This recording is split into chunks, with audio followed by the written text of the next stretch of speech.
বৃহস্পতিবার ভোরে কুয়েত সহ মধ্যপ্রাচ্যের কয়েকটি দেশে ক্ষেপণাস্ত্র হামলা চালায় ইরান। যুক্তরাষ্ট্রের প্রেসিডেন্ট ডোনাল্ড ট্রাম্পের বোমা মেরে ইরানের সেতু ও বিদ্যুৎ কেন্দ্র উড়িয়ে দেওয়ার হুমকির পর মধ্যপ্রাচ্যে মার্কিন স্থাপনা লক্ষ্য করে ব্যাপক হামলা চালালো আইআরজিসি।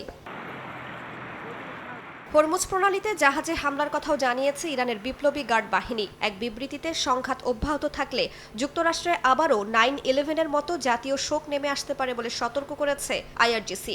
অন্যদিকে লোহিত সাগরে জ্বালানিবাহী দুটি সৌদি ট্যাঙ্কারকে লক্ষ্যবস্তু করার দাবি করেছে ইরান সমর্থিত ইয়েমেনের হাউথি বিদ্রোহীরা।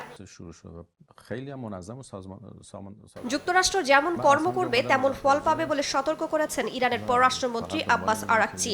আর দেশটির পার্লামেন্ট স্পিকার মোহাম্মদ বাঘের গালিবাফ হুঁশিয়ারি দিয়ে বলেছেন, ইরান যদি তেল বিক্রি করতে না পারে তবে পুরো মধ্যপ্রাচ্যের কোনো দেশকেই তেল বিক্রি করতে দেয়া হবে না। এর আগে বুধবার 12তম রাতেও ইরানের বুশের, আভাজ, সিরিক সহ দক্ষিণাঞ্চলের বিভিন্ন স্থানে আক্রমণ চালায় মার্কিন বাহিনী। এতে দুটি জাহাজ ক্ষতিগ্রস্তের পাশাপাশি হতাহতের ঘটনা ঘটে। ইরানের উপর ব্যাপক হামলার জেরে দেশটি শিগগিরই চুক্তির জন্য প্রস্তুত হবে বলে দাবি করেছেন মার্কিন প্রেসিডেন্ট ডোনাল্ড ট্রাম্প।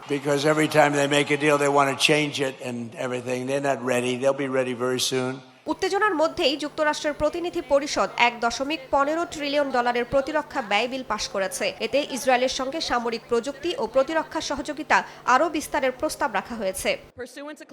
রাইসা জান্নাত, সময় সংবাদ।